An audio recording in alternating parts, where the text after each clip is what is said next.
is a type of rock climbing that I am not a huge fan of. Those are just rocks that are typically 10 to 20 feet tall. And if you fall, you hit the ground. But you put mats underneath you so that you don't break any bones. Well, that sounds like a good idea. Not very fun. Relative justice. Okay, so Lathan, how did you get the equipment to get started rock climbing?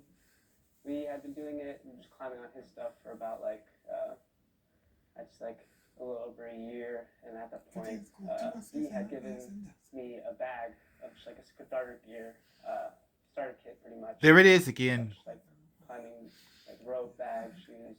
Okay, so of all the equipment that Hayes has over here with him today, how many of these things were in this bag, this starter bag that Hayes gave you to get started rock climbing?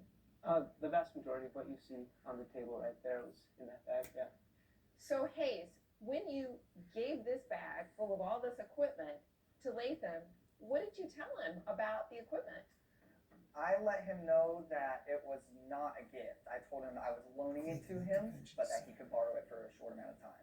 So do you have an estimate for me or any evidence that you brought with you today of the cost of all of these things that you say you included in this starter bag that you gave Lathan to get started rock climbing?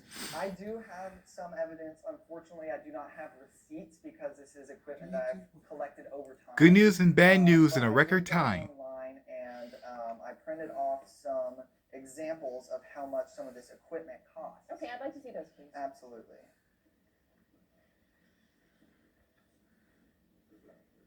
Yeah, everything in it.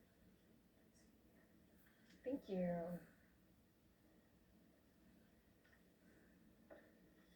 Well, Hayes, based on the evidence that you are submitting to me, it does appear the value of replacing that equipment, it appears to be